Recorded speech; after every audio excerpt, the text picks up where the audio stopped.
Good evening and welcome to the August 17th work session of the Berea Board of Education. Roll call, please. Mrs. Chapman? Here. Mrs. Ferris? Here. Mr. Dockman? Here. Mr. Duke? Here. Mr. Postal? Here. Please stand for the Pledge of Allegiance.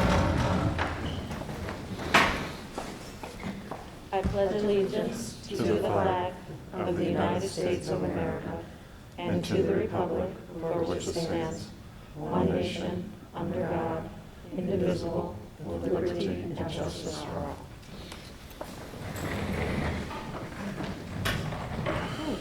Mrs. Wheeler, can you lead us in the work session? Yes.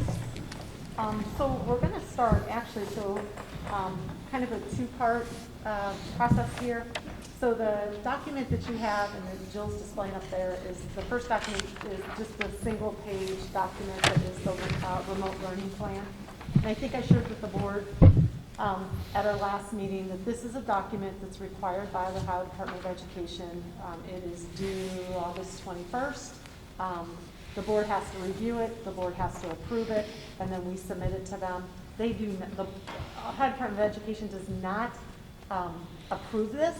We just have to submit it to them, and then they load it onto the website with everybody else's remote learning plan. So, not that we're going to go into this yet, but this second document is really going to detail everything on this remote learning plan. Okay, so this plan is meant to be very general. Okay, at any point as we do anything with remote learning, if we need to, we are able to do an amended version. Let's say we get into something and what we're doing for attendance or something like that's not working. We could do an amended version to that later. So again, these are not the details. The details of what we're doing are really in this document that we'll go over second. So I'm going to actually, Vicki, do you want to, wait, no, who was going to go over this? Adam or? Adam is. Okay. All right. Adam's just going to go over this kind of, and then whatever kinds of questions that you have. We don't have to approve this until we're done going through the detailed document. But just remember, as it's going in, these are not the details. Okay? All right. So the remote learning plan is really divided up into 6 sections. And you probably won't see too much of a surprise of what a typical school would look like. As Mr. Wheeler said, these are just very, very general. And there's all sorts of plans that are posted to ODE's website that have already been submitted. And so you'll see that there are some school districts that have less than a page, and some are a little bit longer. But so this is meant to be just very general. So the 6 sections, just starting with the first one, is instructional needs. And you see there outlined, just highlight a few of each bullet is, our instructional needs are going to be based on content standards is the first bullet. Second bullet is talking about aligning to the curriculum, and it's how it's teacher-led instruction. Third one talks about clear expectations established for the instructors, and also clear communication. The fourth bullet there through the principals, building administrators, and teachers. And then the last one, all that information with the standards and alignment. That we have a process called TBTs that we look at different data and evidence by students, and teams make decisions based on that student evidence. So that in summary is the instruction. What is TBT? The teacher-based team. Oh, teacher-based. Okay. Where teachers are supposed to look at the process. They look at data, make informed decisions, and come up with plans and implement the plans. Thank you. Moving on to the second one, talking about granting credit, competency, promoting students, and in the summary, it essentially says that grade level content standards are the aspect that's evaluated, and that's the aspect that we report progress on. And the methods haven't changed, over previous years. We look at student assessments, work completion, completing course objectives, and there's a grading scale that we will continue to use as we've done before. We went to emergency remote learning. Credits are involved, and promotion will occur as they typically have in the past. Moving on to the third one, I'll just keep going unless you guys have any questions. Third one is attendance and participation. Again, kind of general, get into more details as the plan gets more specific. But essentially, there's going to be communication of what the plan was going to be. That plan we have a documentation aspect to it for remote learning. Third one, again, just communicating to everybody involved. There is an attendance aspect in the program that we're going to be using, the Blackboard Learn. The LMS is Learning Management System. And those, and the attendance, the rules have changed of attendance.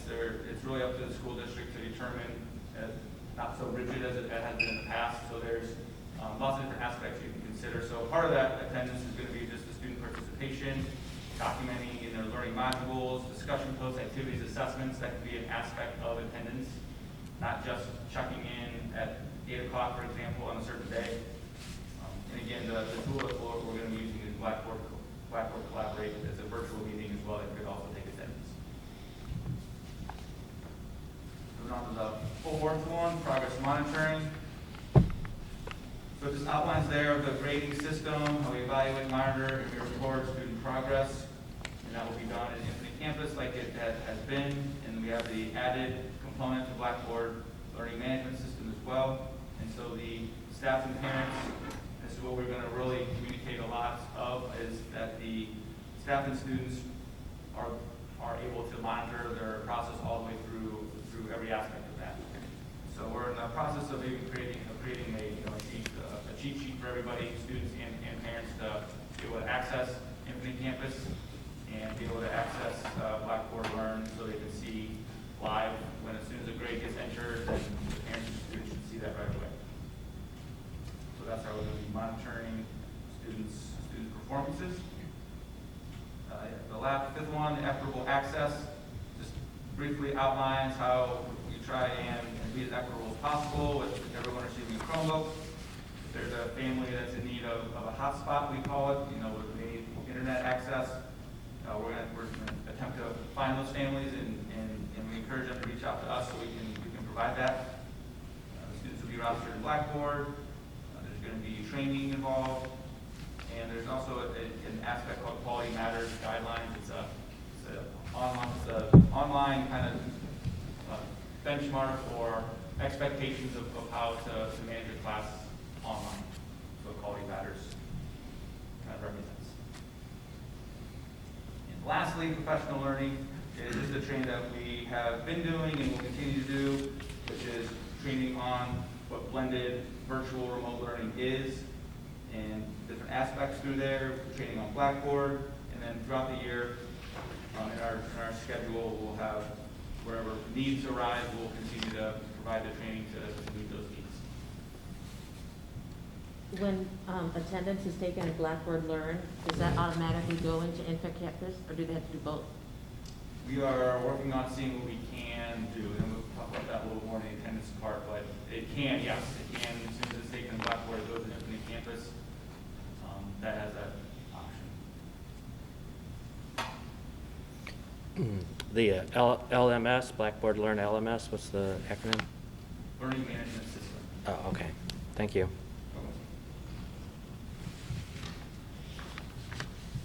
Okay, any other questions on that piece?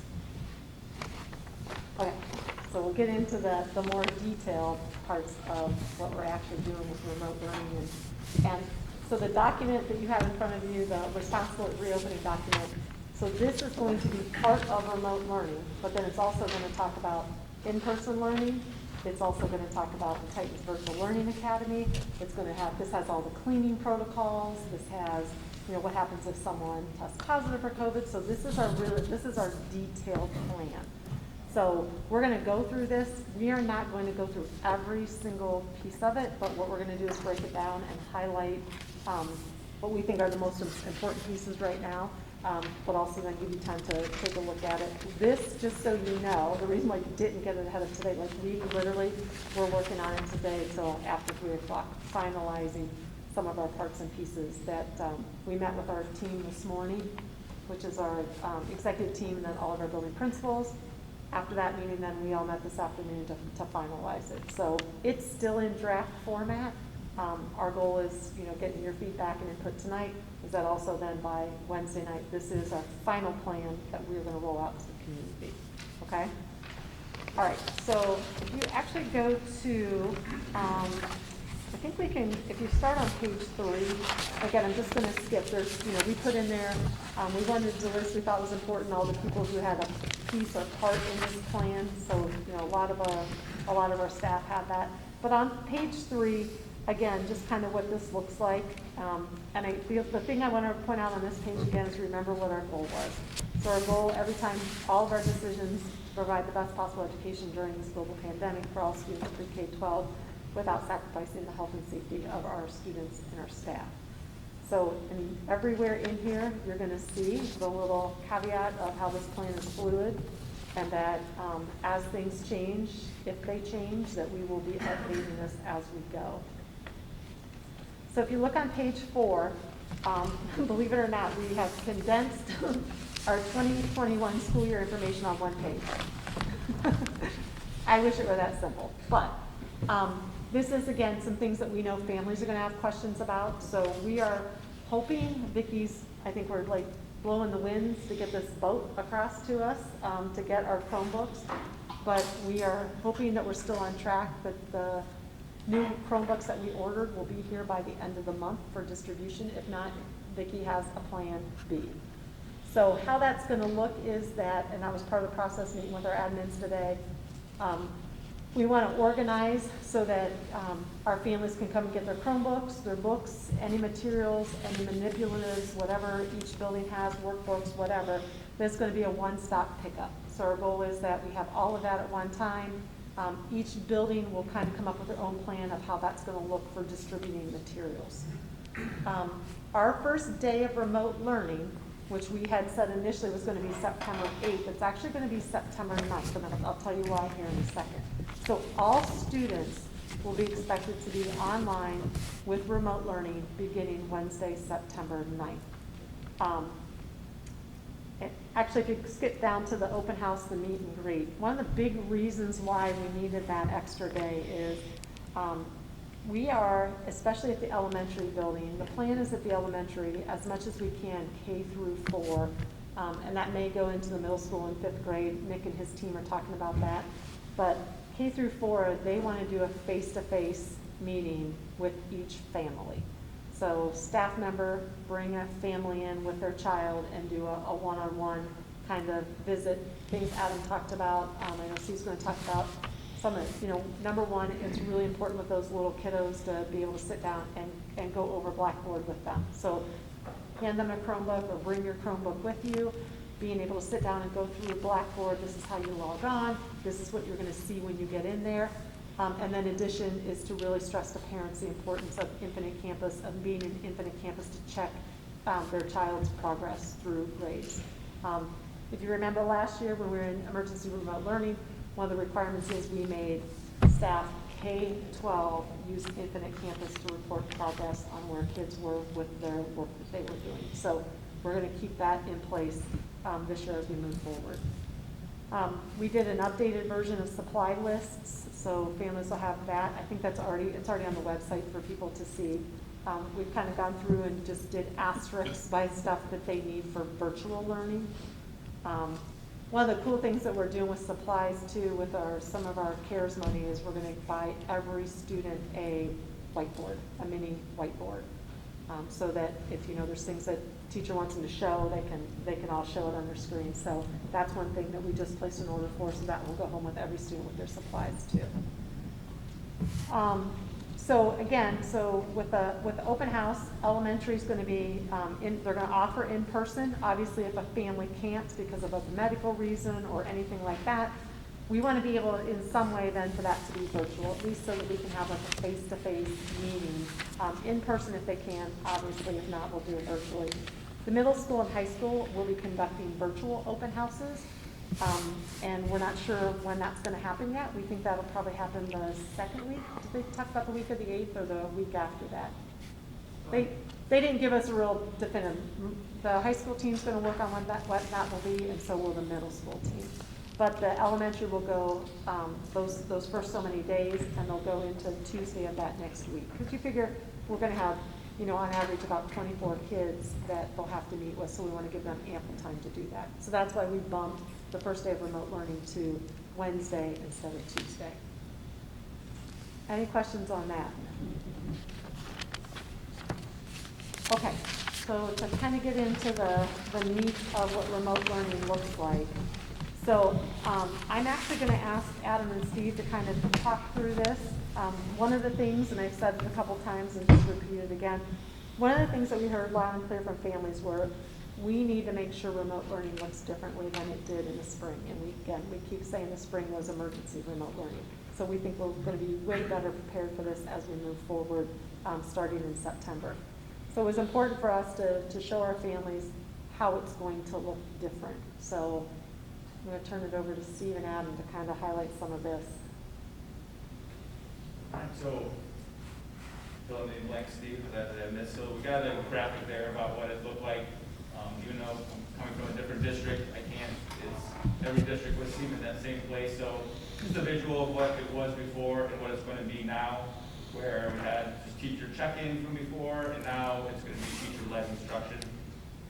Before it was maybe a little more reactive, and this is going to be very intentional, very purposeful, content-driven. Before it was Google Classroom, now it's our Blackboard. It's a little more robust, it's a lot more robust program. And Google Classroom is still there, still hanging out there if teachers want to utilize some aspects of it. Before it was a kind of a flexible day where families couldn't get in on at the exact moment. That was okay. It's still okay, but it's going to be very much more structured this time around. We got times, as you'll see later on. We have some of the schedules below. Before it was pass-fail. Now we have grades. There was no attendance before. Now we're required to still take attendance. And the assessments options before were, I'm assuming, limited to minimal, to not at all, to now we're going to be still giving assessments to check on students' progress. Do you guys want to flip to schedules real quick while you're on daily schedules, and we can flip them in and flip back? Yeah. So if you go in here to starting on page 9, so a couple pages ahead, there are, again, this is draft as of today, but in meeting with our building admins today, I think we're pretty close to this being the actual schedules as far as what they're going to look like. So you guys want to touch base on these real quick? Lori, do you want to talk about preschool first? Sure, I can. So preschool, we have multiple different program options that are available, so you just have to read the headings and see which ones would be applicable to families. Like my child enrolled in the morning 3-year-old program and Big Creek, just is where I'm going to follow. So if the child was scheduled for 3 days a week, they're going to have live sessions with their teachers 3 days a week, every day that they would have met in person. There's going to be a lot of one-on-one opportunities for families to schedule times with their teachers. And then there's also an expectation of teachers to reach out to every child in their classroom and schedule at least one one-on session during the week so they can get some individual instruction in addition to that core group of the live session for a 30-minute time every day that they would be scheduled to be in the classroom. The other piece that is, because we have to consider, it looks different than the school age because we have to consider the developmental needs of the little guys, and sitting in front of a computer for an extended period of time is not an extended, or not a realistic option for our preschoolers. So what they're going to do is the preschool staff are going to record different lessons that are based on the early learning standards, and they're going to, for example, it could be a book that's read aloud and there's questions that would go with that book that the family could watch together, even with other siblings, before they go to bed at night, or right before nap time, or something like that. So that will be flexible, and that the families can utilize those lessons, those recorded lessons, and that will be our staff reporting on. They can utilize those on what's convenient for their family schedules and so on. And like I said, there will be opportunities for parents to set up times with the staff, so it could be consultation. I'm struggling with this at home with my other guy. Can you help me out with this? Clarification on different activities and things like that. And then also that one-on-one intervention time with the students at least once a week. If the child has an IEP in their preschool, we will go off of that. That frequency may be different depending on what their IEP says.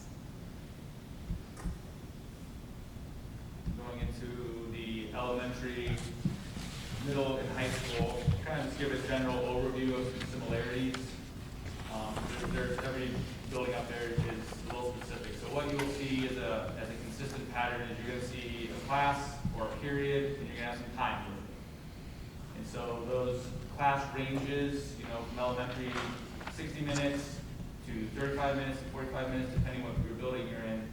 And so it is a structured day in the sense that teachers and students are expected to be there at the beginning of that period. At the very least, you welcome everybody, you state the objective, you talk about what's going on for that day, and then like a typical classroom you would see should be really not that much different than an online classroom where you're going to see a variety of activities, different ways to engage the kids, and it's not always going to be a lecture. And so those blocks of times I just wanted to clarify that it's not going to be ELA for 60 straight minutes. Those are the times still in elementary. There's going to be a variety of different modalities that teachers are going to use, from direct instruction to Q&A to discussions to small groups and everything in between. So in there you see breaks, and again that doesn't mean that they're not going to have breaks even within the class. They're going to have breaks within the class. That's just meant to be a parameter. We're going to have breaks throughout. And you see lunches are pretty consistently throughout the whole district, around 11:30. And you'll see that there's some time at the end of the day to circle back to the teachers if you're a family that you can reach out and schedule, or they're live at a certain time. You can follow back up after a lesson that there might be some confusion or need some clarity on towards the end of the day. So those patterns are throughout. You'll see it really mirrors a typical day in the elementary, middle, and high school, where you have you're running through your courses, you have your periods, you have your special classes. Everything is still there, built in with some supports along the way. Go ahead. On the independent practice sessions that are at the end of the day, can you give me an example of something, what that would look like online? Like what does independent practice mean, and what would be an example of? Sure, an independent practice is where there's content given and there's perhaps there's just work to be done. And so it's just a chance that a student has you have your, say 5 math problems, you went over all the concepts, so this is just the time to get them done. And then you have those office hours that when you practice on your own and you don't get it, then you can circle back to the time. So it's just really time to built in to get some of the work done that was talked about in the class. Like a virtual study hall? A little bit? I mean, Yeah, it could be that. There are a variety of supplemental okay. websites. I mean, like sitting down doing a worksheet, or writing an essay, or... Yeah, it could be some supplemental websites that teachers use, like RAS Kids, to have kids go on there, and they have, X number of tasks to do Okay. on that particular site. So, yeah, it's open to a variety of things that teachers may or may not have. You mentioned small groups. Does Blackboard have the ability to have breakout rooms?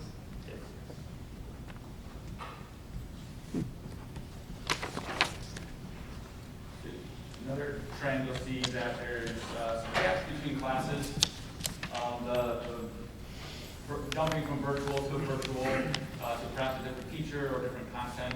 We wanted to build in a buffer zone there, so we built it as a break, but there's also some gaps, and that elementary has the widest gaps of, I believe, 15 minutes, and middle school has 10-minute gaps, and high school has 5-minute gaps between classes as a break period. I think seeing these schedules as visually kind of gives more context to some of the expectations and some of the differences that this year was doing as opposed to last year. So these schedules too are, with the exception of the first week, when we're actually off on Tuesday, and then it's learning Wednesday, Thursday, Friday. As we move forward, then every Monday, Tuesday, Wednesday, Thursday will be synchronous, asynchronous learning. Friday will be no new content day. So if you look at the bottom of 12, we put some different things on there. So Friday's gonna be a really busy day. It's gonna be, I mean, kids will still have work to do on Friday, but there will be no new content taught on Fridays, and they're not gonna follow their schedule on Friday. But on Fridays, that's when our teachers can do their TBT meetings.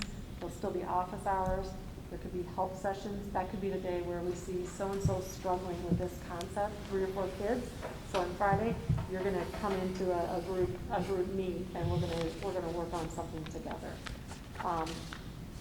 So that might change every Friday. Correct. The teacher decides and tells them when and all that. Yes. Will Yeah, there we- be attendance taken on that day? Excuse me? Will there be attendance taken on that day with there not being anything scheduled? No, so No. it is okay. Yeah. It'll give time for us to do some services, to do some intervention and enrichment. We could be holding parent meetings on those days, because that's a day that everyone is doing no new instruction. And that's our day too, where we expect our staff to work on grades and input and feedback to kids on what they've been doing during the course of the week. So it's gonna be a really busy, busy day. And Lori's gonna talk a little bit about something else that's gonna happen on Fridays also. The teacher teams for elementary, are they, you know, like when my son was in 3rd and 4th grade, he had 2 teachers. They each taught 2 subjects. Are they still like that, or how are they doing it? They're pretty much self-contained. Okay. Yeah, it's a self-contained class.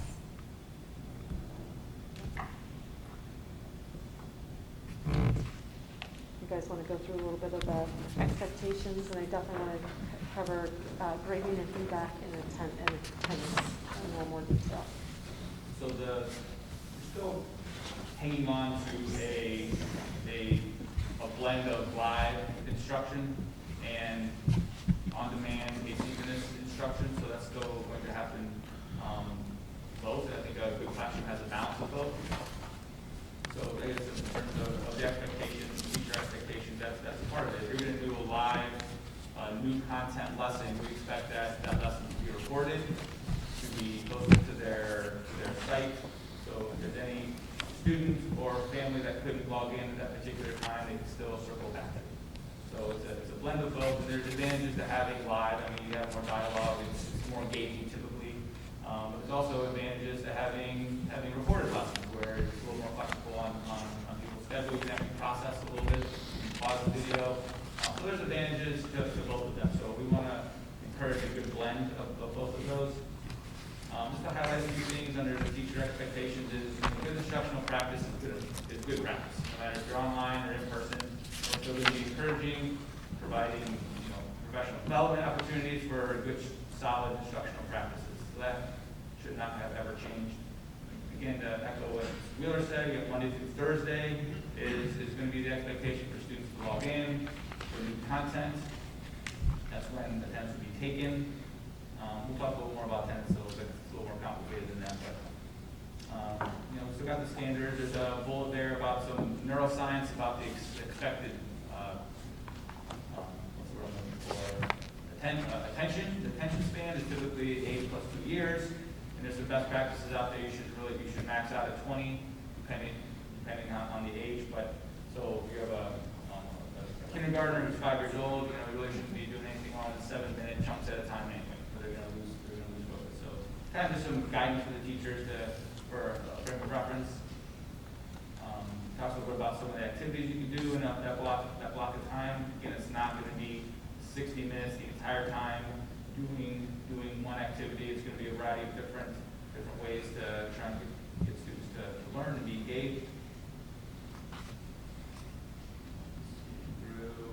They are expected to have the grades updated weekly. That's a very important change, but we're going to be really communicating a lot about ways to look at Infinite Campus, look at your grades. You can see them live, and the expectation for teachers to put them in on a weekly basis. There shouldn't be a mystery right before the report card comes out that, oh, my student's not doing very well. That should be an ongoing conversation throughout the year. So we're expecting teachers to update those regularly. Regularly, in my mind, means at least weekly. I'm sure some teachers will do it, more. And they are expected to take attendance every day. We're encouraging them to log in and be at that class at that they're not, and they should still access the content even if they do not appear at that very moment. And when they do watch the recording of it, that attendance is checked off Yes. then, so, okay. So what happens after, let's say, the first week, and there's students that the teacher hasn't heard from? So what's gonna happen then? How do you get that solved? You want to talk about Lori? Sure, Yeah. you kind of jumped into the topic that we're going to get into. Oh, okay, I can wait. Are you sure? No. Yeah, it's fine. Okay. It's a good question. Moving on to, keep going to parent expectations, Yep. right down this list. Mhm. So the parent expectation, again, this is going to be different. They are not intended to be the teacher. There are a few expectations though of helping them just get access to the computer, encouraging them to be on daily, encourage them to seek help. If they don't understand something that is happening and maybe it's independent work time and they're struggling, then they need to know what to do when they don't know what to do, which is to contact the teacher, go to those session times, and problem solve with the instructor. So it's really just a lot of encouragement, problem solving if they're struggling, ensuring that tests and work are completed the best that they can. It's really not that much different, I would say, than in a typical day with just encouragement, double checking as any parent would, and just staying informed. I mean, there's going to be a lot more transparency of what actually happens in a class, since it's all online. So if you want to be as involved as you can see it happening.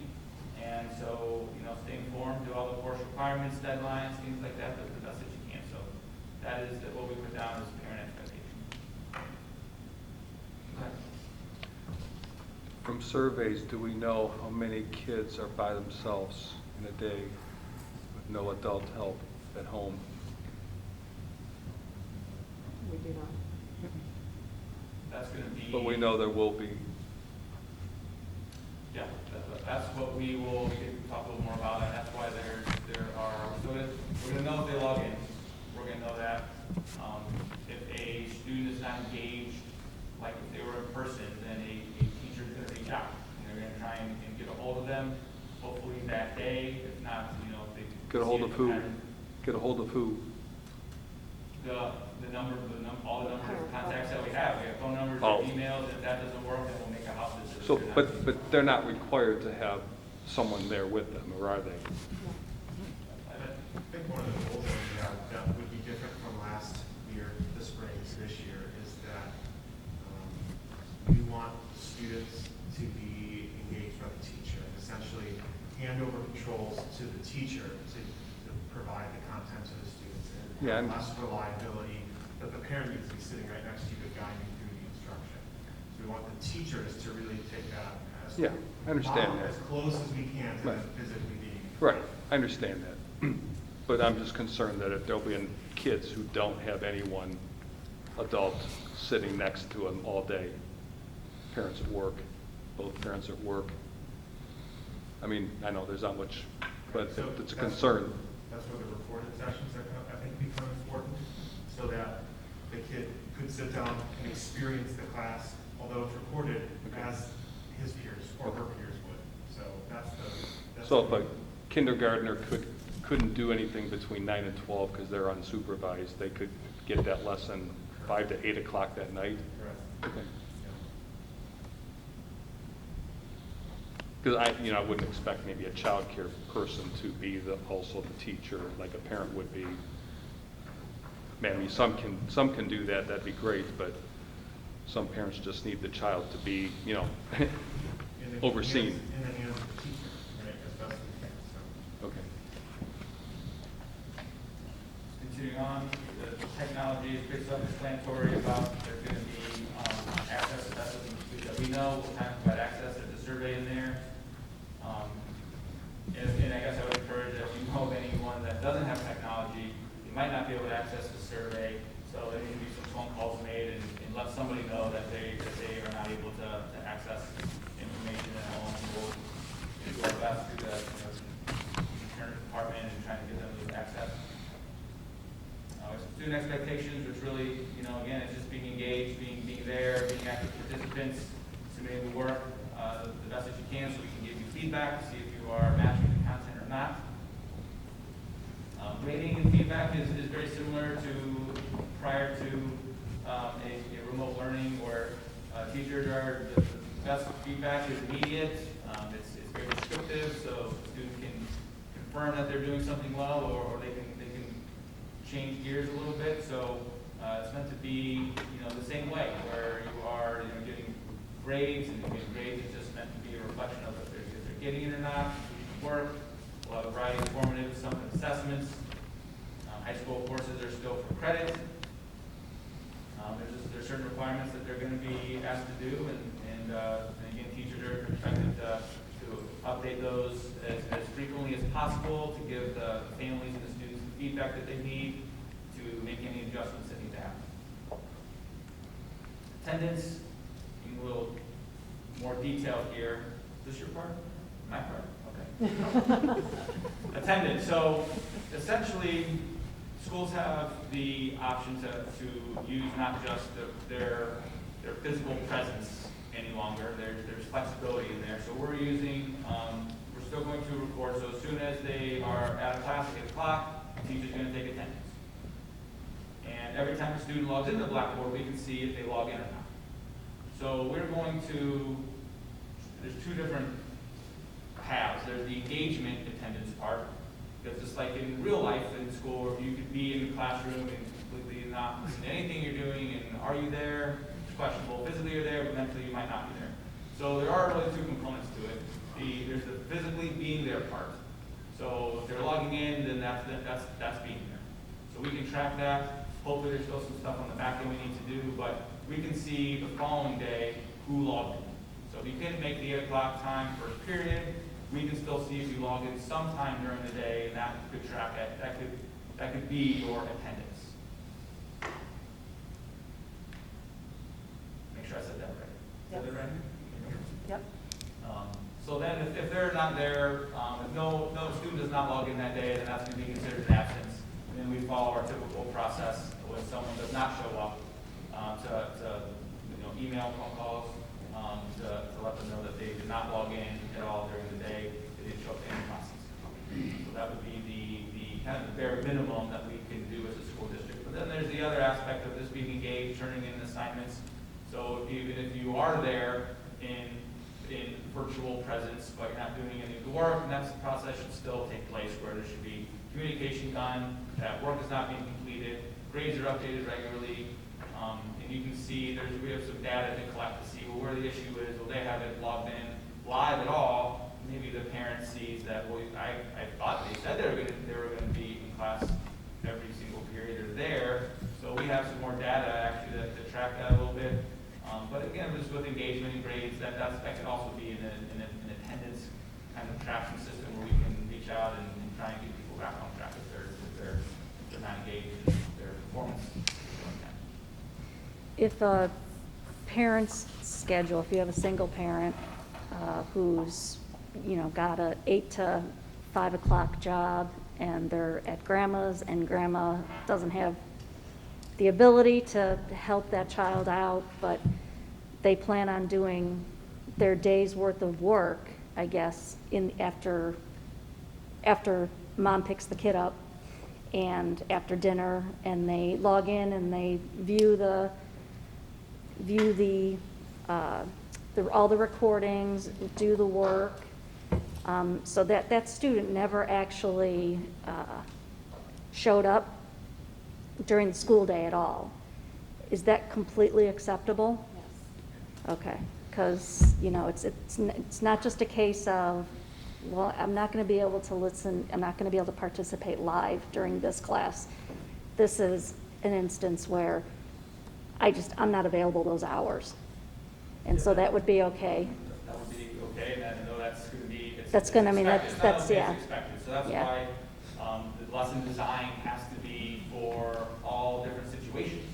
So they might miss out on a live Q&A session, but a teacher that anticipates that barrier should then have some online discussion questions that they have to respond to. So, yeah, there are gonna, you know, there's no replicating a live session, but they still should access the content and continue through the content that way. So And I would hope as well that the teachers would be able to see that pattern and perhaps be aware of it and be more accommodating for it. So maybe making an attempt to reach out to that child personally, since there's really no real live communication between that student and the teacher.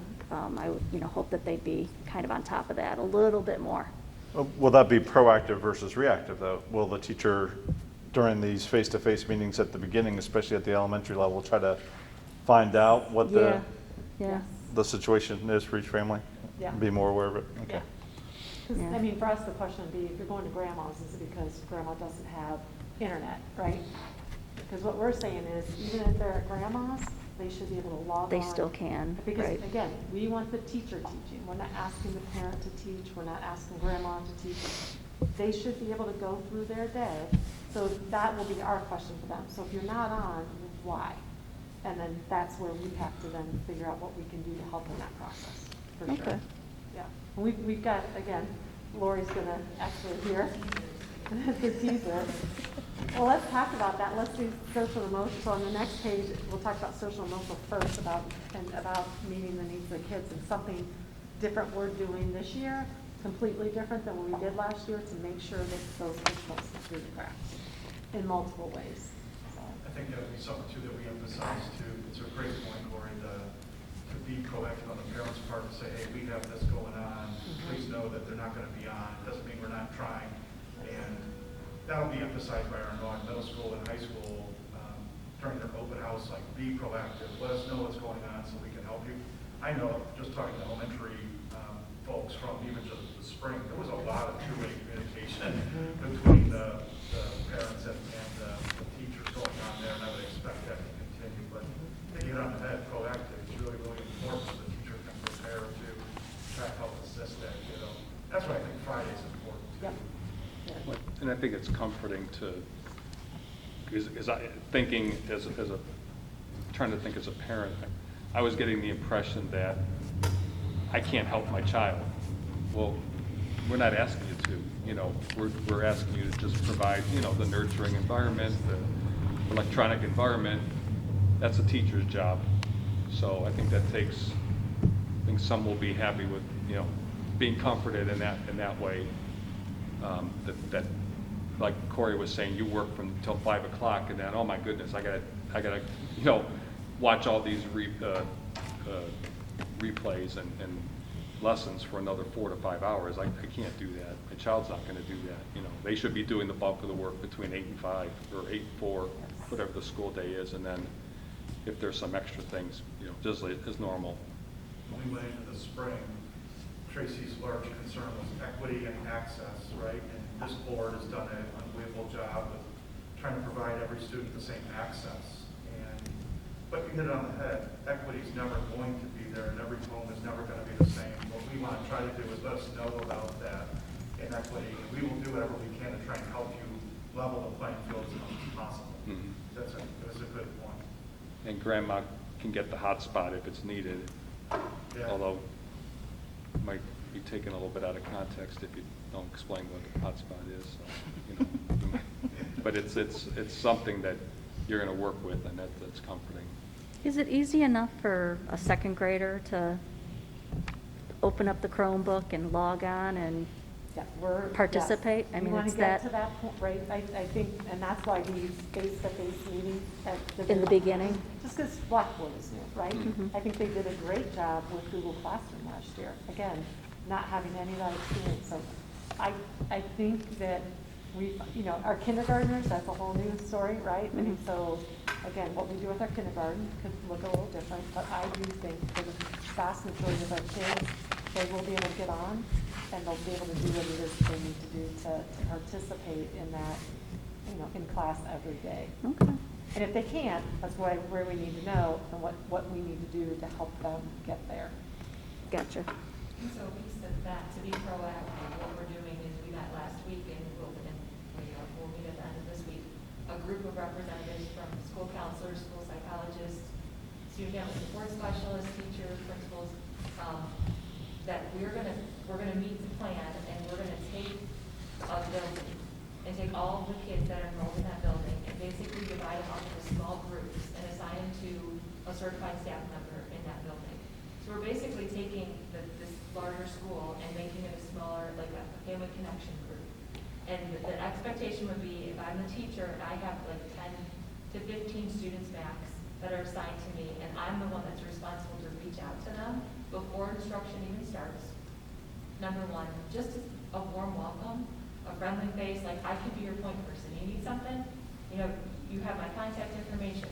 The other piece would be that we are going to be talking about just how to be a good client and what that culture looks like, the culture playbook, as far as just character building, basically. And we're going to use that group as kind of like that family connection to school and pushing those things out. How are you kind to each other and so on. So those things will be supporting each other that they typically, they would typically get in a physical environment. We're going to push that out through that family connection group. That will be the point person for a child or for a parent to say, I'm struggling. I'm struggling because I'm up too late at night and I can't get up for my session. I'm struggling because I need help with my algebra homework. I'm struggling as a parent because we don't have the food that we need to support, you know, for my kids. Anything that they could potentially be experiencing at home, we want to set that up so that there's a connection that they feel to the school. And so it takes this building and makes it a little bit smaller for them. So that's the proactive piece. And then also that person would be, that staff member would be in touch with teachers if there's something going on. If they see that they're not logging in, that's another point person. That's the first level that everyone will have an involvement. If there's a child that kind of stands out in that because they haven't been logging in, or there's a concern that the teacher sees or that family connection staff member sees, the next level would be reaching out to our school counselors, our student family support specialists, or another one for like another tiered layer of support. Say, something's going on, I don't know what it is, can you help me out? Can you provide me resources? Or something's going on and I'm concerned, can we go and do a home visit and just check to make sure everything's good? So those layers are going to be there, and we'll build in some things for them, to build that connection, just so that they feel like they have a safe person that they can connect with, even if they're not physically in the same space. And you said those people are who? Staff members, certified staff members in the building. So it could be your teachers, any one of us. We've talked to the central office that we would like to help to make those groups smaller, so that we'll be dispersed throughout the district as they need, where they need us. School counselors. So it wouldn't just necessarily be your second grade teacher, your homeroom teacher. It could be your your music teacher or your PE teacher, school counselor. So any of the certified staff members, we're looking to have a group so we can take that number and make it smaller. Can a parent deny access to their home? Like if something's going on and this child is not reporting sessions, and then you just mentioned home visits. Can we make home visits without their?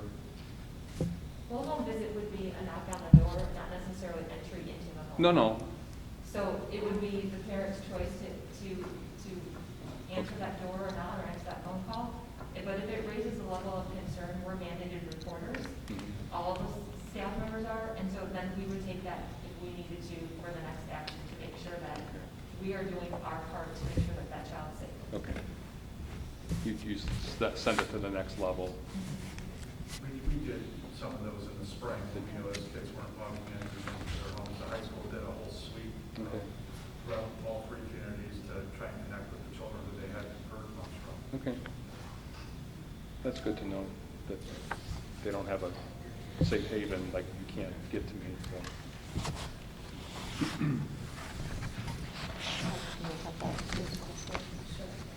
So just above that page, at the top of page 8, goes into a little bit about students with disabilities. So that would be, I'll start with IEPs. So for students who have an IEP already, and if we were in the buildings, they would be assigned to case managers. The case manager is an intervention specialist who basically coordinates those services, make sure it's their point person for instruction and services in the building, and to get all those professionals that might work with that child, coordinated and so on. That's gonna still happen. That will still happen even though they're remote. So the case manager is gonna reach out to all families of students on their caseload prior to instruction beginning. They're gonna talk and say, okay, you know what, when I think back, I go back to the schedules that you guys saw for each of the buildings, and it would be a conversation. I have the child's IEP, it says, these are the services that this child needs in school. This is what the general schedule is for the general population of kids. I can take these services and apply them and put them into the schedule, and we're good. But that would be a communication to the parent and the student to make sure that they understand that, okay, we're good to go. Then the other piece is, we know that there's some kids that are gonna need, if their services that are on their IEP are gonna be a challenge to fit into some of the schedule. Meaning that it may be a challenge to provide that service virtually through a computer. And so there'll be a conversation about that. You know, it says this in the IEP, the delivery of that service is gonna look a little bit different. But as Adam was saying, the schedule, like they have an ELA block for 60 minutes. It could be that the teacher gives the live instruction for everyone in the class, and then after 10 minutes, they say, okay, go ahead and work on that, and I'm here if you need support. It might be a special ed teacher says, okay, you guys come over in this breakout room, over in this virtual room over here, and we're going to work on this, and I'm going to support you through that. So that's what that looks like, that in the physical building. It's going to look like that in the virtual setting as well, remote setting. And then there could be some things when students have a significant amount of services that are part of their IEP, and that they might have extended standards. So their standards are a modification of what the general population of their grade level are learning. We're going to look at those as a case manager, and we will give guidance to the case managers to walk through different like checkpoints or questions, and look at those, the amount of services a child gets, where those services are provided, and if they have extended standards. And looking at those three different things, we will make a determination if remote is possible for that child or not, and if we have to look at some face-to-face instruction. If we get to that point and we determine that there's a child that we feel needs that, there will be an IEP team meeting. So that will be a case manager and administrator and the parents to talk about what that's going to look like in more detail. So when I look at the 504s, it's similar in the respect that they will have an assigned case manager, like they do now in the school buildings. The accommodations that are in a 504 would be the expectations that they are provided virtually as well. Some accommodations may not apply as far as when they talk about a physical setting. They're going to be, spread out. They're not going to sit by the door. Well, that's not going to be applicable when you're at home for that. It might be. It might be. That's true. But Can I have you step back just, Yes. okay, and just explain to me the difference between an IEP and a 504? I need to know, I need to learn what the difference is. So a student with an IEP, basically it says that a team has gone through, looked at lots of different elements of information, assessments and feedback and background from parents. And the team looked at that information and determined that this child needs specially designed instruction that's in addition to or different than what the general second grade classroom is getting. So specially designed instruction is tied directly to an IEP. The other scenario would be, we went through an evaluation of this child, looked at all these different pieces of information on them, and we said, they don't need different instruction, but they might just need, they need an accommodation. For example, they need some extra time because they might have a physical ailment in their hand, but they can't, the movement in their hand slows their speed down. So that's an accommodation. The instruction doesn't change, it's just the access. They might have something that they get in addition to access the instruction. Does that help? Yes, it does. Okay. So they will have case managers as well. Those accommodations would be provided. And again, if there was something that would be unique about an accommodation that we're like, the child still needs it, but it can't be delivered remotely, and we know that there's always could be an outlier case like that, then that would be a discussion between the case manager and the family and say, okay, how do we want to make sure that the child is successful and they have what they need. What is the percentage within our district of children with IEPs and/or 504s? So the percentage of IEPs is around 16%. And I would have to calculate the Bible plan, you know that. Less than? Less than that, less than the 16%? Yes, it is. Okay. But close. Okay. Just wondering what sort of volume we're talking about here. But the case managers are not unique. That's something that's always been in place. Yes. Yeah. So that's a good thing that we already have that structure. Okay, and the last thing that we tied into this section is just with athletics. So it's in the remote learning plan, but then it also, we touch base on the in-person plan also. It's just a statement right now as far as the recommendation by the County Board of Health, and that we literally have been taking everything week by week right now, and we will continue to do that. I know tomorrow there's an update by the governor on athletics, so we already have a meeting scheduled for Wednesday to talk about how we'll proceed with athletics on Wednesday. The schedule, the football schedule? Yes. Was released. So how do we, We had to do that just Okay. because of not knowing whether, so we had to do that because you had to create your six game schedule. So that was created. thinking that if we If we do play, go correct. forward with it, Correct. it's set? Yes. So- And then if we don't, then those teams have to reschedule all their games. So, but we had to make a commitment one way or the other. So at that time, we're like, we don't know what the answer is. But you have I to be think most ready. people- I think there's actually 3 teams right now in Cuyahoga County and the SWC that did opt into that schedule, but still, we're taking it week by week, waiting to hear what the governor has to say tomorrow. So, So I'm still confused. The Board of Health recommends that on September 8th, we stop extracurriculars. the way that their wording is written right now, that is correct. That's what they're recommending. So do we have the right to overrule that? If that's a recommendation, correct? It's a discussion we can have, yes. Oh, Yeah. but, so what's the status right now, Tracy? On September 8th, if nothing changes, there are no more athletics and extracurriculars? I don't know, again, that's something I don't know that I'm ready to say yet. I Okay. think and again, I literally have told athletics, when parents reach out to me, I'm like, we're gonna take it a week at a time. So we met last week, made the changes for this week, and then we're gonna meet Wednesday after the governor's press conference tomorrow. Because we don't know what he's gonna say tomorrow. He could say, contact sports are a no-go versus non-contact sports. So I don't think we know where we stand with that. And that's a conversation I think after that meeting tomorrow, we all need to have. But if he says it's okay to play and the Board of Health says we recommend you stop all athletics today, Then that's a decision we have to make. so, but that hasn't been decided. No.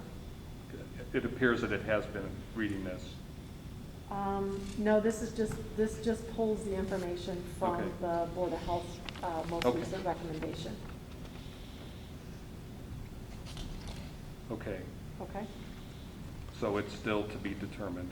Yes. Okay. Yep. Okay, so that pretty much is our remote learning plan. So We that, didn't review the middle school, high school sample schedules. oh, okay. I don't know, do you have any questions about them? I think what Adam said was the commonalities as far as the way that they're set up, students would follow through their schedules. And then the same thing, they've got time at the end of the day kind of set up just like the elementaries do. When will students get their schedules? Excuse me? When will the students get their schedules? When we're ready to release those in Infinite Campus. We don't have a date for that? Vicki, do you know when we're ready? No. There's a piece of it that has to interface with Blackboard. And then also in the message packet, we want to remind parents that they need to complete their annual Their updates. And that was tied to when that information is released to, they would have to have their update completed for the year. So no update, no schedule. Correct. What kind are of they what we doing did on last year. Tuesday, the 8th? What's happening on Tuesday, the 8th? Did I miss that? That's still a day for family connections. Okay. The teachers would be reaching out to their students, or my small group, I would be reaching out to the student and or families. Okay. We feel that that face-to-face time, especially K to 4, is time consuming to make sure all of our little kiddos are up to date and ready to go on September 9th. When we looked at the timeline, it just got so tight that we felt like that 8th day was also going to be really important, so that there wasn't frustration on behalf of families trying to log in. Then we had them as prepared as possible for when we started on the 9th. So the one kindergarten teacher has the same kids all day? Yes. Okay. Is that going to be how all the elementary grades? Yep, Is it? yep. Like Anna was saying, she had no two teachers, it's one Yeah. teacher. Yep, so K4, they'll all have just one teacher, then 5th grade is, So Are they all- in elementary K4, there's some not self-contained classrooms, is my understanding. There's not they're all very many. self-contained. Yes, The there- schedules are meant to reflect what they would typically have during the day. Okay. So if they typically are self-contained in 4th grade, then they're going to be. Okay. If they share reading and math with 2 people, then they'll do that. Okay.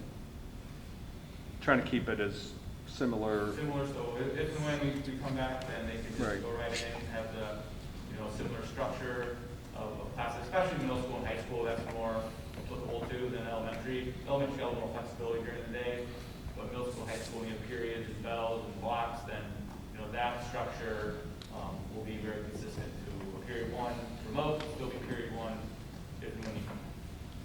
Which is really the difference from the middle and high school schedule compared to the elementary. Same structure, you got your periods, you got your time in between. You still have Monday through Thursday, same structure and everything, but theirs was a little bit more, they share teachers too, so they had to coordinate between middle and high school, making sure that, there's not overlap. Even though it's a virtual world and there's no travel time, but they still have to have period 4 as a different time than maybe period 5 at high school.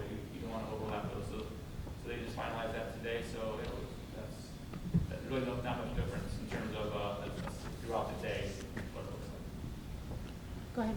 Question, junior high school, you go from classroom to classroom. Will they go from, and I know it's not Zoom, but like Zoom meeting with Mrs. Smith, and then they'll find Mr. Jones for his math class? So they actually check out and check back in a Yes. different Yeah. room, so to So speak. when Okay. when they go into Blackboard, they will actually, what the students will see in Blackboard are all their different classes. So if it's their language arts class, that's where they log in for language arts. They'd have to get out of there, go to their math class, Okay. science class, go to their social studies class. So they'll be clicking in and out of sessions, so to speak, with the Yes. different teachers. Okay. Yeah. So on September 8th, there's going to be parents and kids in the elementary buildings meeting with teachers. And probably the week before also, yeah. We figure they need, and then like I said, the elementary's gonna do their open house on that Thursday night to also give them more time to be able to meet and connect with their families. Yeah, we kind of did the math, what they say, probably 20-some minutes or whatever per kid. So you can do that 25, 28 kids in a class, it's gonna take them, plus they actually have to reach out to schedule those also. So I think they're gonna start, the principals are gonna start organizing that information here soon so that families, and again, they've gotta get the class list and everything done, so that families can go ahead and start signing up for times to meet with their teachers. But the middle school open house is not happening until after school starts? I think that's what they're asking, yeah. We're kind of leaving that up. I know Nick was Nick meeting today with his team or tomorrow? Tomorrow. I haven't got too many details on web, but I know that the web group, which is the link equivalent at the middle school, is working to integrate, orientate the 5th graders, and that's the 8th grade students. Do you know the date on that, Steve? Both June the 28th. The 28th as well, so yeah, So we're that going to be Friday. working with those kids and reason for that.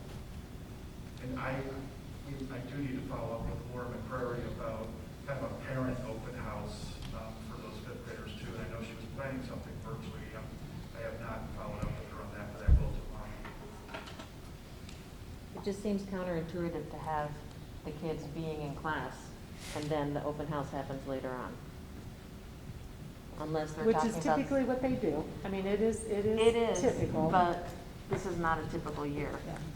They are, and Mark and Nick are working very closely with their builds and their building committees, we've given them, flexibility on them, based on their needs, when they need to meet with families, we've let them kind of decide when they do that. Elementary had to be that way, because they want to have that face-to-face prior to the. Actually, the last few years, it's been before. Middle school and high school has been before school started. Yeah. I know the point was a virtual one where the parents would be able to kind of see each teacher and be able to kind of talk about this new abnormal reality of what they're going through and kind of what the expectations are, the connection points. I think it's a great point, Anna, and probably we need to emphasize to have it as close to the beginning of the school year as possible, if not before. It's a good point. Are the teachers in the building, or is that another discussion? Yeah, Tracy said- we sent that email on Friday that staff has to report. Oh, I didn't know if that. Okay. Okay, so any other, again, that whole piece right there is what really was tied directly to this sheet. That's more the details of that. Okay.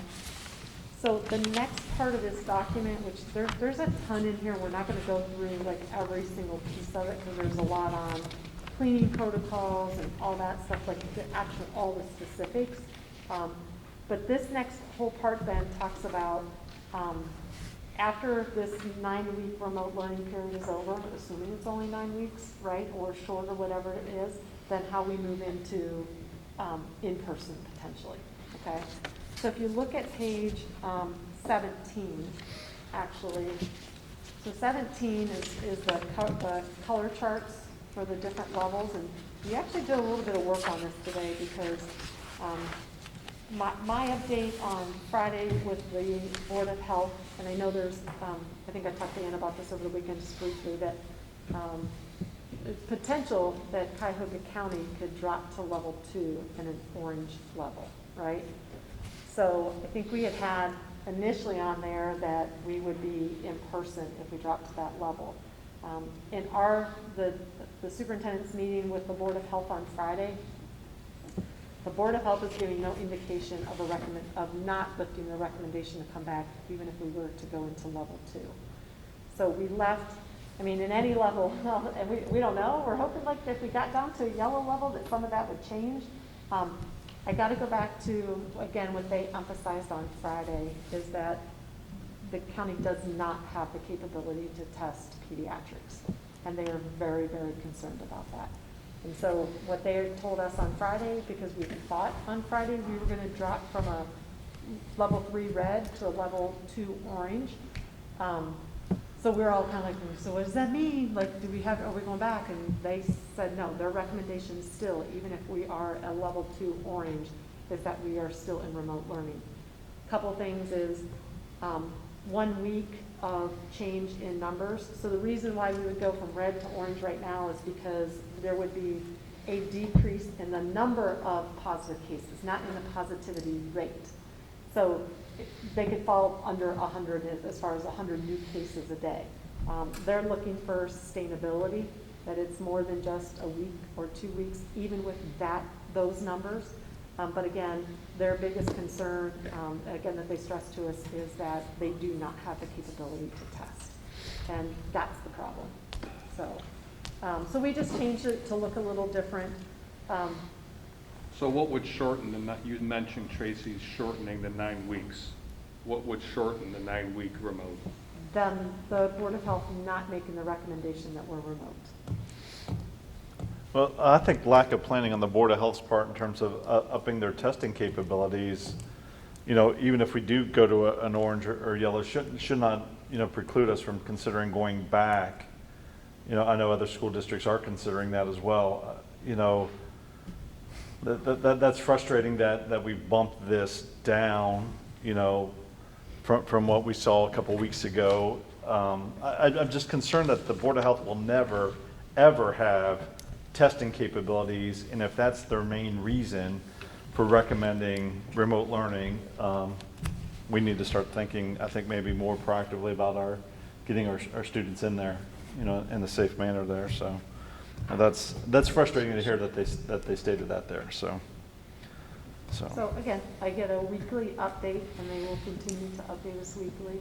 I think, you know, from that meeting we had on Friday, there was no one who was going to change if they went to Orange, because again, they're saying just a week in Orange is not, I mean, they need some sustainability. Well, what does that mean? What is this, 2 weeks, 4 weeks? Again, they keep changing. They're not ready to state that. yeah, and we are real close to Orange based on the data that's provided at the state today. Yeah, What numbers come out tomorrow? In one risk level, in one of the categories, and that's just in the number of positive cases. That's not in the positivity rate or the other two pieces. So remember, there were four things. No, we only meet 3 risk levels. The only reason why we're not yellow is the 102 persons per 100,000 today. I mean, if we were at 99.9, we would be in the orange today. So, you know, because we only meet 3 out of the other 7 risk factors, and the numbers are greatly trending down as of, you know, what was, you know, on the state's website there today. So, yes, we could be in orange this week and can be in orange, you know, 4 weeks, you know, the next 4 weeks before we, you know, start school remotely on November or September 8th. And I would hope if we do that, we do definitely consider getting ourselves to a phase-in plan as soon as possible. You know, maybe it's not 5 days a week, but maybe it's 2 days a week for 2 classes. And, you know, there's a lot of other school districts, you know, developing those phase-in plans and hybrid approaches, you know, so. So having said that, we have that plan. I mean, so this was, Jeff, at our last meeting when you had asked me where we were, and I said, we are already making those plans to move forward. So that's what this next part of the document is, basically our plans of how we move forward. Can you explain this on page 17? This, I don't know why I'm not grasping what you're showing here, This but piece here. yes, the 4 levels and the different types of instruction. So again, based on, I think we've all said if we're purple, we're in full remote learning. That was something that we had set as a counting from the very, very beginning when this whole thing started. So if we're in level 4, if we're purple, we're going to be remote. So we're level 3 based on the recommendation of the Board of Health. We're remote. Again, if the Board of Health, even if we're at orange or yellow, I don't know what they're going to say if they're yellow, but I think we have to put it in there, right? So if the Board of Health tells us there's the recommendation even at a yellow level, I don't know what that would look like, right? But if they came back to us and said, we're yellow, but we still recommend that you're in remote learning, we have to put it on there, right? So it's there in those 3 places because we don't know what that means. And that could be something that we explore. Oh, so these I'm are not the saying- options that are available? Yes, Okay. yes. Okay. So, yeah, so the first one would be remote learning based on the recommendation. The second would be if there is no recommendation, we would be in person and doing the TVLA. At level 2, again, if there's no recommendation, in person, TVLA, and those are with phase-ins. So you can call it a hybrid for so long, or a phase-in period, whatever that may be. We think if we get to level 1, we've already phased in, right? So if we're level 1, we're all kids back 5 days a week with a virtual learning option. So we think if we get all the way down to yellow, we'll already have had that phase in, getting kids in, getting used to things, making sure our protocols and everything are working. So if we got to yellow, would be all kids back. Okay, thank you. Does that make sense? Yeah, thank Okay, you. Sorry about that. No, thank you. And we worked on this, like, how does this make sense? Because we want to make sure we capture everything that potentially could be. It's not saying it's for sure, but these are the possibilities if we get into certain levels. Okay? All right, so the next part of this document just basically talks about, well, one of the things, remember, we did this piece very early on, talking about the difference between remote learning and virtual learning. Okay, so again, this is if we are back. And if we come back and we're in person, what remote learning looks like is what we're in right now, and that you could go in and out of remote learning. right? So if we come back, let's just use 9 weeks as the example. So we come back at the end of 9 weeks, our kids are in school, and then we have the virtual learning option. If we have to go out again, then we have kids that are remote, and then we have kids that are in the virtual option. Make sense? And so that was one thing that we needed a lot of clarity on. This is just restating that for clarity purposes. So the next page then talks a little bit about just the difference between remote learning and the TVLA. Again, just to be able, that's if we all come back, we're in-person learning again, to give people the differences between what remote learning would look like versus what the virtual learning academy would look like. Do you guys, Steve, do you want to cover any of this? Yeah, I think this table that you're seeing here on page 19, really, you think about right now, we're all moving into this first phase as we start September, really consistent across the board, and that, I think that's going to be a benefit to all of us, is that we're all moving through in this remote learning environment. So it's going to help us establish the processes and the process of using our new LMS, and what does this new remote learning look like this time around. So in the event, if and when we do come back face to face, that's when we branch off and we have our students back in our classrooms, and we have that group of students or families that have chosen to keep students in this virtual environment that we launched together at the start. So I think that is a benefit that all of us moving into remote first is going to allow us to help establish those clear expectations and processes for moving in this new environment, and that when we are afforded the opportunity to come back face to face, at that point we're going to branch off, and those students who are going to continue in the virtual learning academy are just going to carry on as nothing happened, and then we work our students back in face to face. So, and as Tracy had mentioned, if a time comes where we find ourselves moving in the wrong direction on that color chart, and we have to go back to remote, that we would be ready to do that, and so we would be able to move back into what we've essentially established here at the beginning of the year. So that is just that kind of compare and contrast on page 19. But there's some definite differences between the virtual learning academy and remote learning that I think are important to note. Like it says for the classroom, in remote learning, students are going to stay within their assigned school, class, and classroom teacher. But in the virtual learning academy, they will still have an assigned teacher, but they may be grouped with kids from other schools. That's an important thing. As a parent, I don't want my kids starting the first 9 weeks with a teacher and a certain group of kids that I'm used to seeing on a screen, and then they have to get used to another group of kids and another teacher. I think to little kids especially, that's very disruptive.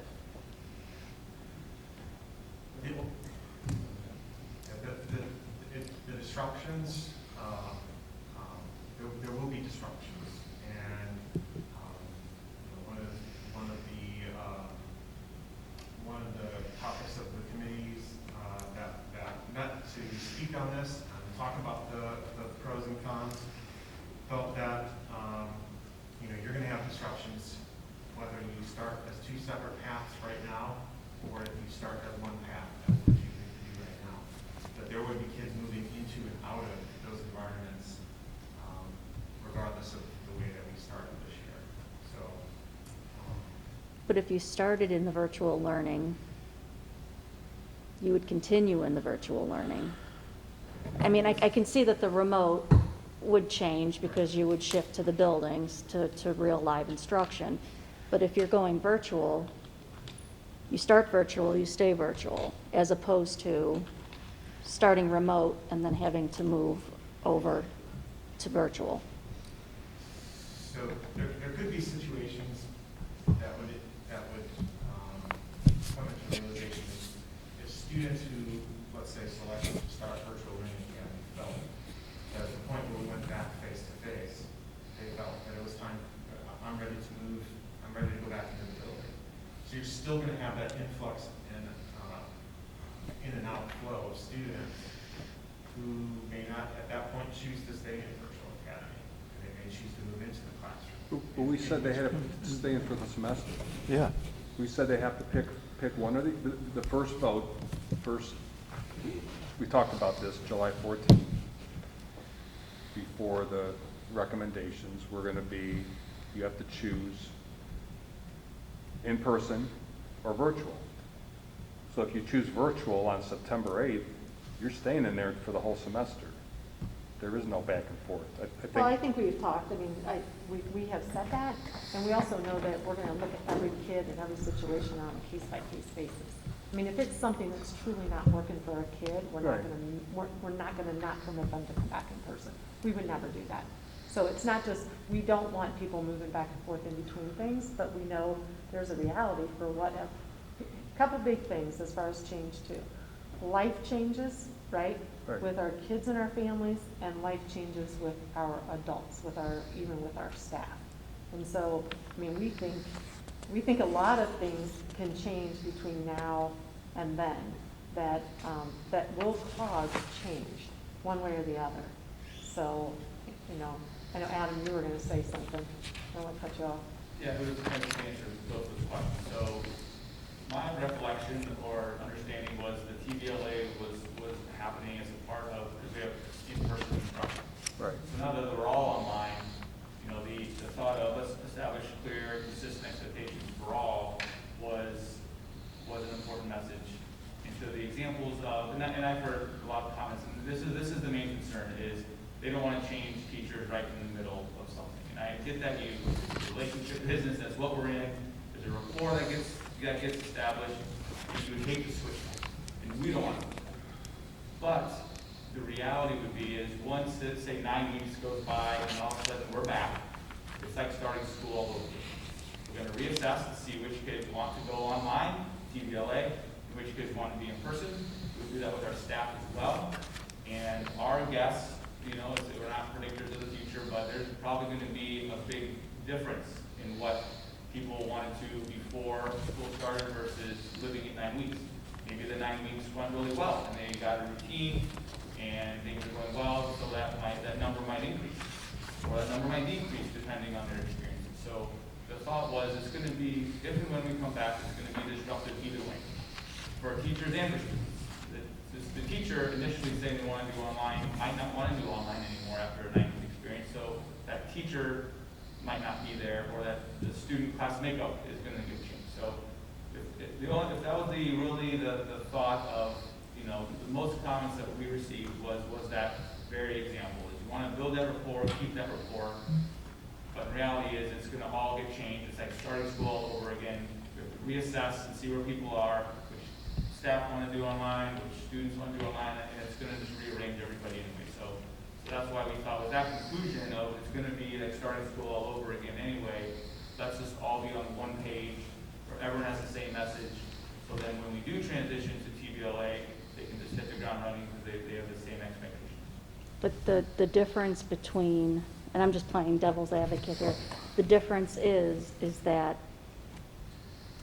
if I decide, if we were in the virtual academy, if my child was in virtual academy and then the night, you know, and I needed to switch back to, or I wanted to go to live instruction, that would be my choice.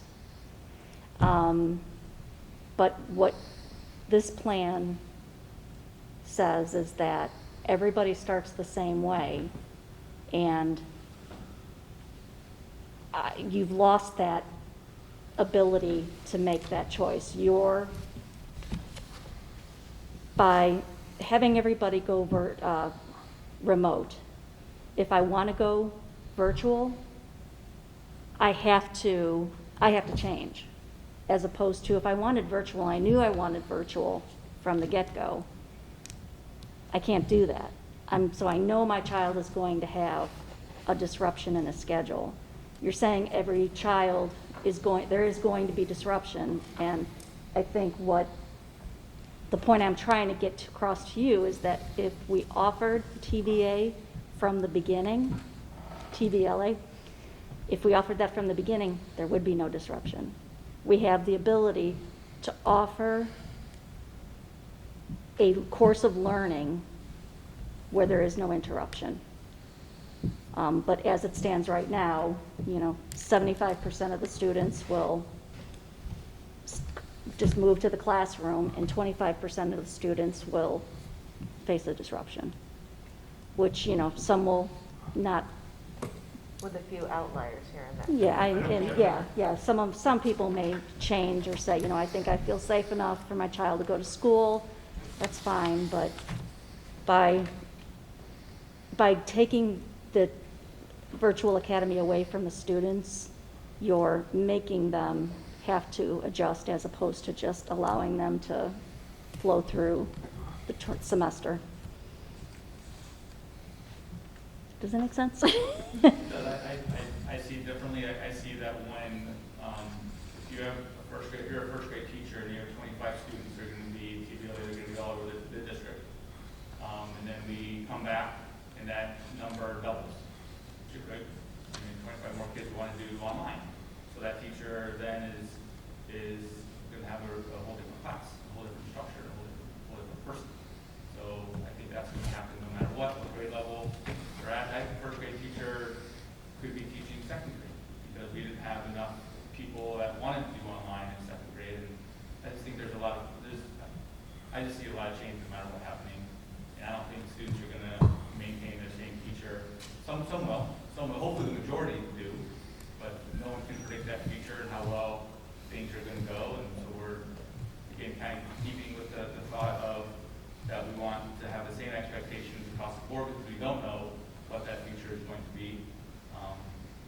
We want to get that as accurate numbers as possible if and when it comes time to it. And I see what you're saying, but I don't think they're going to keep that same class and that same teacher.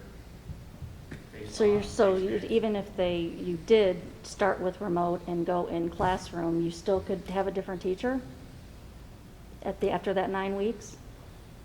You could, if the numbers. Because you're going to have to shift staff around. You're going to have to shift staff around to cover the different pieces. So could you do all three? You could go from remote to virtual to in-person, back to remote, back to, you know what I'm saying? There's no remote and TBLA at the same time. No. Remote for 4 weeks. We go yellow. Okay, possible, very possible. Okay, everybody's gonna come back to class, so we have a breakout. Want to go back to remote. Well, I want to do virtual. Is that possible, that we have virtual, remote, and in-person options, or no? Virtual's only an option if there's in-person, if Yes. some, right? Yes. I don't get the difference between TBLA and remote. A significant difference so that we can't consolidate, and just have two things going on. We either have remote learning or we have in-person. I think that was the way we originally designed it. We have a remote world which we're going to call TBLA. Right. You're correct, there's not going to be, I don't think that much of a difference. So are we overcomplicating it? To avoid confusion is another aspect that what is the difference between TBLA and remote learning? And at this point in time, really shouldn't be that much different because we're all online. Right. So, right, that was another factor that the committee of a group of people, thought that was another factor of an advantage of having just one, is just avoid confusion. What's the biggest difference with virtual learning versus remote? The biggest difference? When we start, there is no difference. So. Well, it's the choice of when we come back in person. Yeah. So the Virtual Learning Academy is only a choice when we come back in person, because those are for the people who choose, I don't want to be Right. I don't want to be in person, I want the 100% virtual learning opportunity. So you can't have virtual learning and remote at the same time? You could, but you can't have virtual, remote, and in person at the same Okay. time. So you could have remote, because if we go, let's say September 8th, we start in person. Yes. If we all started in person on September 8th, we would only have either in person or TVLA at that time. Right. If then, 3 weeks into the school year, our in-person kiddos cannot be in person. Right. Those kids would all be remote. So it's only ever 2 at a time. Okay. And the biggest difference between remote and virtual is? The name. This is the name. We're not talking, I don't think, about TVLA versus remote. We're talking about having the choice in the same teacher versus having a different teacher. It's virtually the same thing. It's online. We have high expectations. We have assessments, grades, attendance. It's all the same. It's just a matter of who's teaching it and who's not teaching it. And we don't know who wants online versus in person. So that's, again, another factor. Again, I'm advocating this is not an added choice. This is just the group kind of lists out the advantages and disadvantages, and this is the stuff that was communicated through the community. So I don't want to sound like this is just, I'm stuck on this. I get it. We want to have the same teacher. So the flip side is also true that we're remote. We are. And we happen to go back. We want those to be matched up as closely as possible. So if somebody is online right now and they choose to go to TVLA, we hope they have the same teacher. So that is another. I would say that's the same argument. The other way is we want to match them up. Of course, we don't want to just slip the rug from under somebody and have a whole new teacher, a whole new structure, whole new routines. Although we're trying to be consistent on some things, but you can't mirror echo human beings. So there's going to be differences. But we're going to try to limit those the best that we can. So whoever has Mrs. Chapman for first grade remote, we hope that continues in TVLA if that's the choice. But there's the factor of does she want to do online, and there's the factor is does the student want to do online. So we're going to try to match them up. So that's where I am. I could guarantee you that there are teachers right now that want to be remote. So why can't we just assign those teachers to teach the virtual academy, even though we're all doing the same thing now? Chances are they're not going to want to go from teaching online to teaching in person because it's probably about some health issue or something. So then, let's say that teacher gets sick. Like you said, she might not want to come back. Okay, but those kids can still stay together, and a sub is put in that person's place, or another teacher. The kids don't have to be all torn apart. They don't have to be mixed with kids from other schools. I mean, what were the numbers before in the 25%? There was probably a pretty even number in every building, every elementary building at least. Where, I mean, there might be uneven where one class had 8 kids and another class had 14. I don't know. But I understand what you're saying, but I'm looking at as a parent that's already being inconvenienced with having to have their kids at home and not in school, and then we're going to basically tell them they're starting school all over again. Because there's a chance that they might not have the same teachers they had. They might, but they might not. And I mean, that's just a huge task of rescheduling 6,000 kids to try to get them all with the same teacher. Whereas what Corey was saying is, if I say now I'm going online, I wanted my kid to go to TVLA, but then when it changes, I want my kid to go in person. Okay, I acknowledge I'm making the choice for my kids, so it's going to be different. I'm bringing those changes upon myself because I'm making that choice. But I think what's here right now, we're imposing those changes on the kids. And it's really hard, especially for the younger ones, to get used to new teachers. I mean, maybe the high school kids can do it, but I think it's all a staffing question too, especially at this point in the game, which needs to be consideration. I understand what you're saying. For example, I was talking to my brother, and his kids go to a school in the first grade as well, and he was indicating that right now they're going to be going remote. If they were to bring them back, and he said bring them back originally, but right now if they were to say bring them back, regardless of the health recommendation, now he would change his mind and tell them he's going remote. Then I would think there's some other parents in that case too, which changes all the class sizes, which changes the staffing, which is a real consideration with regards to all of it, which I think needs to be considered. Here's another another branch of trouble. We start remote, we go back once everything starts to look good. So now we've branched off, and we've got virtual and in-person. There's an outbreak. What happens? The kids go remote? So now are these kids just remote? Are we doing, is there a whole staffing mix-up that has to happen Then we again? go back to the remote chart. Does everybody go back to remote? I think that's- Even the virtual people? They're already remote, they're already, we're just giving. But they're we're different- just but they're giving different te- TBLA a different name. But they're different teachers. They stay. You know, the And virtual- the- and the- Presented it differently in July. diverged into virtual, if we were then to have Presented differently. go back away from face-to-face, back Watch to TVL. remote, you're gonna have those two groups running side by side, they're not gonna mix that together. Okay. So once we come back face-to-face, that's when virtual learning academies on and off, right? And then if for some reason we have to go back to remote, those kids would just be remote learning with their current teacher. It sounds like jumping around more than That they is don't, but necessary. they don't jump there. That's where they don't jump.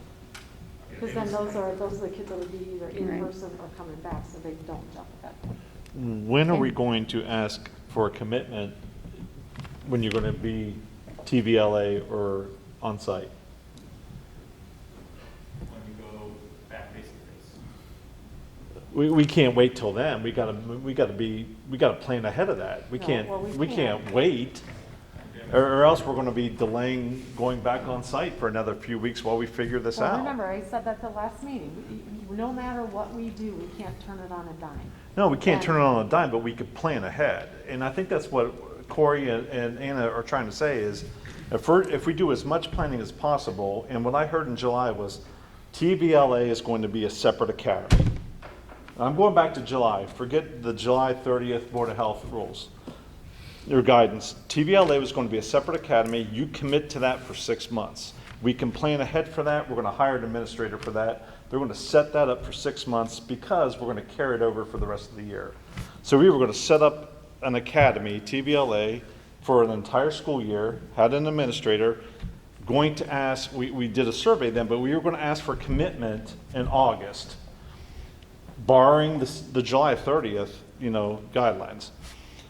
We've thrown that out, so we're not planning for an academy for the entire year. The way I look at it is, you got TVLA, ask them to make the commitment, they're there for 6 months. If they're going to be there for 6 months, they're likely going to be there for a year, barring the exceptions to the norm. The people, the 75% that wanted to come on site, likely, may or may not, Mike, you bring up a good point. The numbers may go up, the numbers may go down based on the Board of Health guidance. But I guarantee you there's still a lot of people that want to bring their kids back as soon as possible, that want to go from remote to on-site as soon as possible. And if we wait until a board meeting after we go orange and say, okay, let's then go ask parents, we're going to get a 4 or 6 week turnaround time, and that won't be acceptable in this community if we're not planning ahead to find these numbers out. And it sounds like we haven't made a plan to start finding what the numbers could look like out here. And so that concerns me a little bit here. Well, we did. So- We started that plan, and then I think when we went remote, we're like, all. But then we stopped it. It sounds like we stopped it, carte blanche. Is that, We actually had that discussion today. There's actually a sweet spot, I think, Jeff. And Okay. the sweet spot is if you take the data too early on who's going in, I'm not sure that it's worth anything. Right. If you take it too late, I certainly hear what you're saying, and you're right.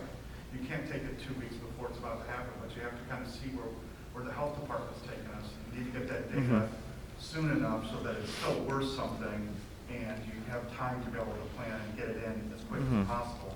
I hear that. so if we decide that week 10, we're going to get some kind of kids back on campus, when do we need to know what those numbers look like? Week 4? Week 2? Week 9? We don't know. What's the sweet spot? I guess is what I'm asking is. But I would say that my guess would be, 3 weeks out from when we intend to turn it around. Okay. That's what, You can make the staffing changes Yeah. in 3 There's a weeks? sweet spot. I think Yeah. 2 to 3 We've weeks. always is tried to be really as good. proactive as possible to anticipate that change, and we will moving forward. okay. Well, we I mean, talked- I know there's a lot of meetings that's been going on. I mean, it's obvious, but it just seems like, from my perspective, that, boy, once July 30th came, some of the progression kind of went and stopped in its tracks, and that's what concerns me here, so. We had the very conversation today about surveying, actually Steve said, should we go ahead and survey the parents now? And we said, no, again, because things could change. And if we do it, what Mike just said, if we do it too soon, it's not gonna be good data, right? Yeah, but we could see what the trend goes from 75 to 25. Did it go 80-20? Did it go 60-40? And you could learn a lot from a trend there. And again, we think with everyone being remote, because they're all gonna be learning the exact same way. And we think it does give families the opportunity to say, like, yes, this is going really, really well, or no, this isn't going how I planned it, and I do want my kids back. So I think if you do it too soon, you're not going to be able to plan appropriately. Do I think we had this conversation today? Do I think we can? The good thing is that the platform and how teachers are supposed to teach is being done. So we don't have to worry about how people are teaching and what they're teaching. Like that's done. We're doing all that work right now for everybody. So whether they were, going to just be the in-person people or whether they were going to be the TVLA folks. So that part of the planning, which we feel is a huge part of it, is already completed. I think we could turn it around very quickly. I mean, Mike said 3 weeks. I say anywhere from 2 to 3. I think someone said, but kids can't go 2 to 3 weeks without learning. Well, no, we would still be using our remote learning platform, and kids would still be learning, still getting content right up to the day that we make a switch. So, and again, I think part of this is with our staff. I mean, Vince is he's working right now with our staff who need some, accommodations and help and things like that. And that's changing by the phone call, right? So we have a lot of different things, a lot of different moving parts that I do think change because life changes. And what about the example that's been used in the past for a high school kid that's taking an AP class? They're starting the AP class on September 8th remotely. But then they decide when it's time that they want to continue in TVLA, and there's not enough kids for an entire class. So what happens to that kid? We're going to find them that that class. So if it's a third-party vendor that would offer that class, we would do that.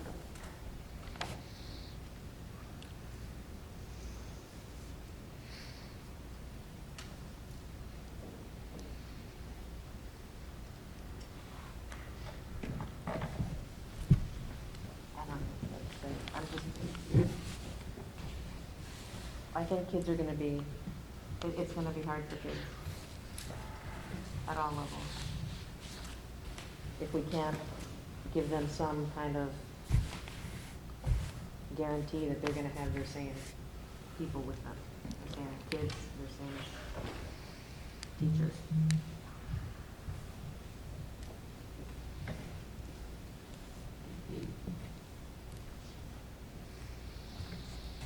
Anything else?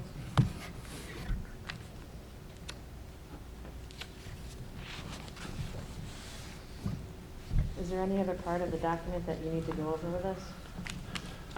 I mean, if you go through it, again, it just goes over some different things, protocols. I think we talked about, field trips. I think we talked about visitors in buildings before. A big part of this is what, parents and staff want to know about suspected or confirmed cases. We've got what we think the most up-to-date information in there. There's a whole section in here that Mike and his team did a really good job on as far as cleaning and disinfecting frequencies in different areas to kind of get that information. And that information is in there too. Also, with staff coming back, a lot of these things we have to put in place anyhow. And then I think And then it just goes into just the last, if you go back to, starting on page 31, it just talks about, again, it just breaks down expectations on the part of parents, students, employees. It breaks that down into all sections. So, this is the kind of stuff that when we transition from any kind of remote learning back in the classroom, this is the training and the things that we have to go over with staff when we get to that point. Mike, do you want to say anything specific about any of that?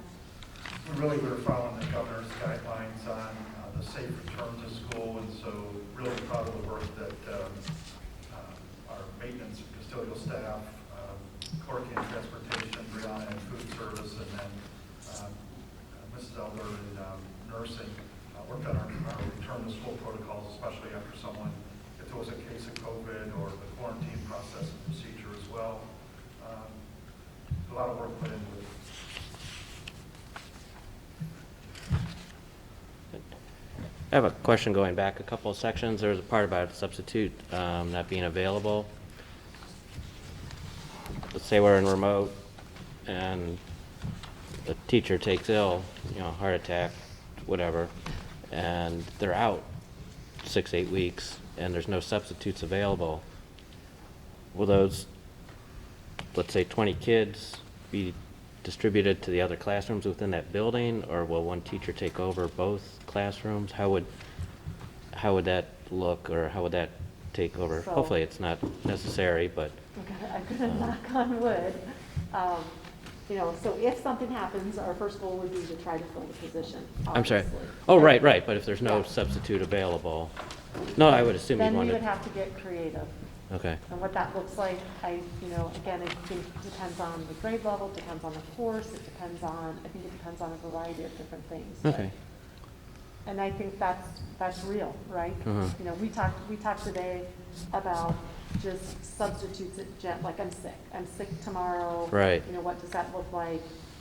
So, we're starting to have those conversations with BFT. We haven't talked long-term, but I think it would just be in any other situation. If it's a long-term absence, we're going to try to fill that spot. okay. I understand, short-term, you can combine a class for a day or something, but you don't want to do that extended, but, okay. A lot of those kinds of questions right now in this day and age of what that looks like in certain situations. Mhm. So, Can you just briefly address an issue that's been out there for the last few weeks, the childcare or daycare that the school district Yeah. was looking into? Yeah, so actually, Mrs. Galbancio sent a letter today, just after we did the survey, found out some information. She actually sent a letter today letting families know that we would not be moving forward with it. So that literally just went out this afternoon. But she provided all those, we had about, I'm looking more at K-5. So K-5, what do we have, 60, 70 families, 60, 70 kids, K-5. We had some kids 6, 7, and 8 that parents had put on the survey, but, so she sent out information to them today about, local child care facilities that were still taking kids. And could you just explain for people that don't understand the reason how that came about in the first place? Yeah, so, but we do know of some other districts that are providing some daycare opportunities, and the one difference that we have, the unique difference obviously, is that we have a ODE licensed daycare program that we run in-house. So we run that before school, after school program. Because they are a licensed child care provider, we threw that survey out there. Again, there are other districts that are doing like third parties, so they're going with Right at School, or I'm trying to think of, what is it? YMCA or something like that. So yeah, that's kind of what we were going on based off. We already have a licensed child care program, so we were just putting it out to see if there were families who were in search of child care. And again, that kind of went back to the spring and the concerns that our family shared in the spring. And it also kind of addressed then, once we went to the remote learning plan, also additional concerns that families had, that they were afraid that they would not be able to find child care. So, with us bringing our staff back, we lacked some space that we might need, and so I think Mrs. Galbanzi was just more comfortable directing those families to local facilities and us not running that program. Is that everything? Okay. Thank you. Anything else before we move on to the vote? Okay. It's recommended the Board of Education adopt the Berea School District Remote Learning Plan to provide instruction using a remote learning model for the 2020-2021 school year in accordance with Section 16 of Sub H House Bill 164 of the 133rd General Assembly. So moved. Second. Roll call, please. Mr. Postal? Yes. Mr. Duke? Yes. Mrs. Chapman? Yes. Mr. Dockman? Yes. Mrs. Ferris? Yes. It's recommended the Board of Education move to executive session for the purpose of reviewing negotiations with public employees concerning terms and conditions of employment and to conference with board counsel regarding imminent litigation. So moved. Second. Roll call, please. Mr. Postal? Yes. Mrs. Ferris? Yes. Mrs. Chapman? Yes. Mr. Dockman? Yes. Mr. Duke? Yes. Thank you, everyone. Okay. Will this be shared with parents? For one?